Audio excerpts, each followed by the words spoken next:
नमस्कार, स्वागत आपका हरियाणा न्यूज 24 पर। मैं हूं प्रिंस लांबा। हरियाणा प्रदेश में इस बार के चुनाव में कई बड़े बरगद के पेड़ उखाड़ने का काम जनता ने, वोटर्स ने कर दिया और उनमें से एक है आदमपुर सीट से आने वाले भजनलाल परिवार के वारिस यानी कि कुलदीप बिश्नोई और भव्य बिश्नोई, जिनका कई दशकों के बाद किला ढहाने का काम कांग्रेस ने कर दिया। कांग्रेस उम्मीदवार चंद्र प्रकाश ने कर दिया है। इस बार के विधानसभा चुनाव में कांग्रेस प्रत्याशी चंद्र प्रकाश से भाजपा के उम्मीदवार और कुलदीप बिश्नोई के बेटे भव्य बिश्नोई को करारी हार का सामना करना पड़ा। यानी कि एक तरीके से कहा जाए तो अपनी पैतृक सीट पर, यानी कि अपने गढ़ में, अपने अभेद किले के अंदर भी कुलदीप बिश्नोई, उनके बेटे भव्य बिश्नोई और बिश्नोई परिवार मात खा गया और उनकी सियासत अब अंधकार की तरफ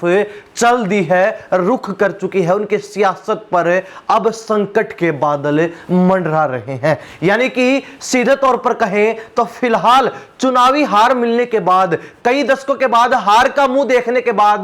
कुलदीप बिश्नोई अब अपने परिवार की जड़ों को, अब अपनी राजनीतिक जड़ों को आदमपुर सीट पर मजबूत करने के लिए गांव-गांव, गली-गली और घर-घर तक पहुंच रहे हैं, हर गांव में जाने का काम कर रहे हैं। सीधे तौर पर कहा जाए तो जनता जनार्दन ने मात्र 2 से 3,000 के बीच वोटों से हार का सामना करवाकर, हार का मजा चखाकर बिश्नोई परिवार की अकल ठिकाने लगा दी है। जो बिश्नोई परिवार चुनाव के दरमियान भी हर गांव में नहीं पहुंचता था, लोगों से नहीं मिलता था या फिर गली गली नहीं जाता था, उसी भजनलाल परिवार को, उसी कुलदीप बिश्नोई के परिवार को अब सियासी खात्मे की तरफ धकेलने के बाद जनता जनार्दन की याद आ गई है और वो लोग लगातार जनता जनार्दन के बीच पहुंचने का काम कर रहे हैं। सीधे तौर पर यह भी कहा जा सकता है कि कुलदीप बिश्नोई चुनावी हार मिलने के बाद सख्ते में है और सख्ते में आना जरूरी भी था, लाजमी भी था, क्योंकि इतने समय के बाद, इतने चुनाव के बाद उनका अभेद किला ढह गया है, उनकी राजनीति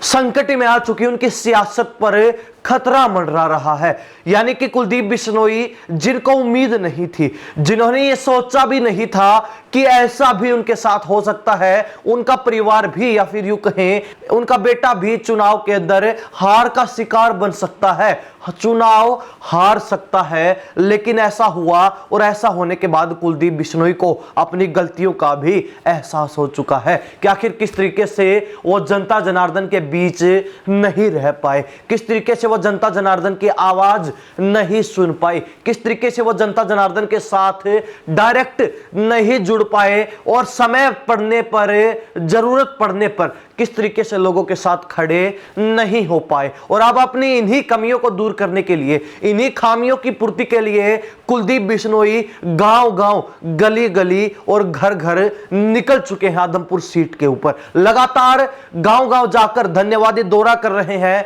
कि जितने वोट हमें मिले हैं उसके लिए, इतना भरोसा जताने के लिए, इतना प्यार देने के लिए आप सभी का धन्यवाद। और ये कहते हुए अपने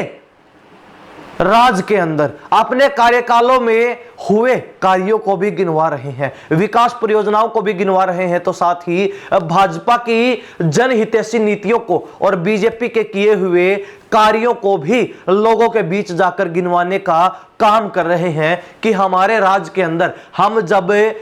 यहां से सत्ता में रहे, सियासत में रहे, तो हमने क्या कुछ जो है काम करवाया, वो लोगों को बताने का काम कर रहे हैं। लेकिन एक कहावत है कि अब पछताए होत क्या जब चिड़िया चुग गई खेत, यानी कि अब पछताने से क्या होगा जब हार का शिकार तो पहले ही हो चुके हैं। अब नीतियां गिनवाने से, विकास परियोजनाएं गिनवाने से, विकास कार्य गिनवाने से कुछ नहीं होने वाला है, क्योंकि बिश्नोई परिवार की, भजनलाल परिवार की सियासत 5 साल के लिए खात्मे की तरफ जा चुकी है, अंधकार में जा चुकी है। अब अगर भजनलाल परिवार को वापसी भी करनी है, कमबैक भी अगर सियासी तौर पर करना है, सत्ता में अगर वापसी करनी है, तो उसके लिए 5 साल का इंतजार करना पड़ेगा। वैसे तो आपको बता दें कि भजनलाल परिवार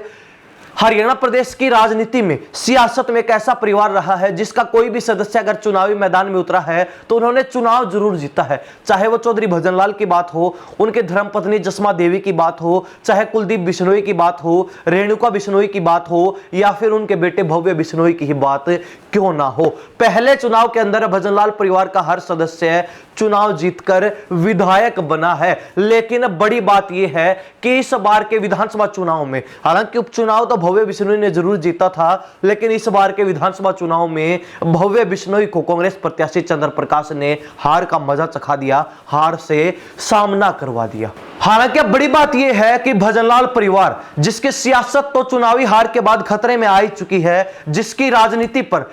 फिलहाल संकट के बादल तो मंडरा ही रहे हैं, साथ ही भाजपा की तरफ से भी साथ और सहयोग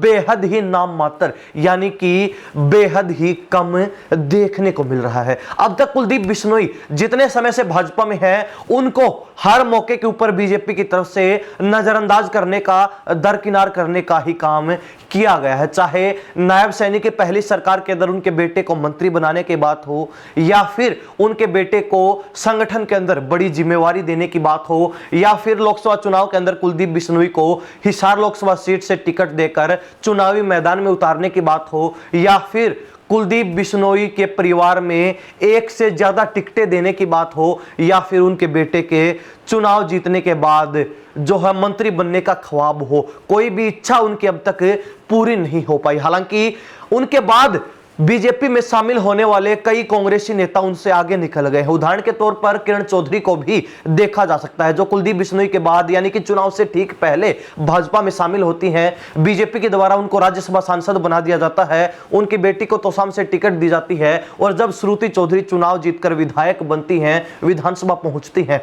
तो उनको नायब सैनिक की नई सरकार में पहली बार विधायक होने के बावजूद भी मंत्री बना दिया जाता है। तो ऐसे में कुलदीप बिश्नोई के बाद कांग्रेस छोड़कर आने वाले नेताओं को फुल मान सम्मान, फुल रिस्पेक्ट और पूरी तवज्जो दी जा रही है, लेकिन कुलदीप बिश्नोई अब तक नजरअंदाजी का शिकार ही होते रहे। कि यह कारण भी है कि कुलदीप बिश्नोई अपने क्षेत्र में चुनाव हार गए, तो उसके पीछे की बड़ी वजह यह भी मानी जा रही है कि भाजपा के लोगों के द्वारा कुलदीप बिश्नोई का उस तरीके से खुलकर साथ नहीं दिया गया जैसे कुलदीप बिश्नोई 100% देने का प्रयास बीजेपी को कर रहे हैं। चाहे वो राजस्थान विधानसभा चुनाव की बात हो या फिर लोकसभा चुनाव की बात क्यों ना हो, कुलदीप बिश्नोई ने अपनी तरफ से पूरे प्रयास किए। राजस्थान विधानसभा चुनाव अंदर कुलदीप बिश्नोई का जादू देखने को मिला। 2 दर्जन सीटों के ऊपर कुलदीप बिश्नोई ने बीजेपी को जिताने में अहम भागीदारी निभाई। उसके बाद लोकसभा चुनाव के अंदर भी कुलदीप बिश्नोई ने प्रयास जरूर किए। वो बात अलग है कि ना सिरसा लोकसभा सीट और ना ही हिसार लोकसभा सीट बीजेपी जीत पाई, लेकिन बावजूद उसके बीजेपी को जो उम्मीद कुलदीप बिश्नोई से थी वो उस पर खरा उतरने में कामयाब रहे, सफल रहे। लेकिन कुलदीप बिश्नोई को जो उम्मीद भाजपा से थी, बीजेपी अब तक उन उम्मीदों पर खरा नहीं उतर पाई। हालांकि कुलदीप बिश्नोई की समय समय पर नाराजगी भी देखने को मिलती रही है। अब वो नाराजगी किस कदर भाजपा हैंडल करती है वो एक अलग बात है, लेकिन कुलदीप बिश्नोई फिलहाल साइलेंट नजर आ रहे हैं, और साइलेंट होने के साथ साथ राज्यसभा की हरियाणा प्रदेश में खाली हुई एक सीट को लेकर प्रयासरत हैं कि अपनी राजनीति को, अपनी सियासत को राज्यसभा सांसद बनकर एक नया रूप दे सकें, एक नई ऊर्जा दे सकें, एक नया टर्न दे सके, ताकि हरियाणा प्रदेश में अपनी राजनीतिक पैठ को एक बार फिर मजबूती दी जा सके, अपने राजनीतिक पैठ को, अपने वर्चस्व को बढ़ाया जा सके, गहरा किया जा सके। ऐसे में अब कुलदीप बिश्नोई इस बार जिस तरीके से राज्यसभा सांसद को लेकर भी प्रयासरत हैं और अपनी राजनीति को एक बार फिर सशक्त करने के लिए भी प्रयासों में जुटे हुए हैं, तो वो अपने इन प्रयासों में कितना सफल होंगे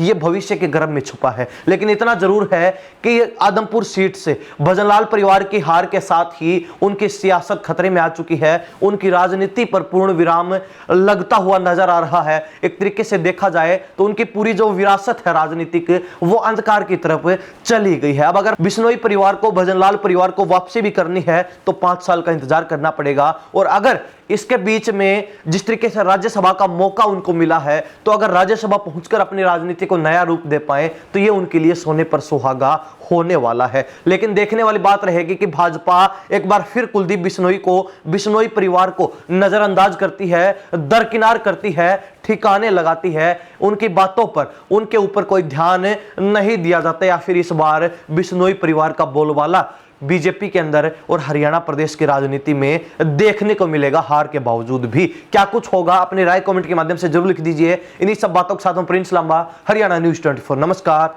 जय हिंद।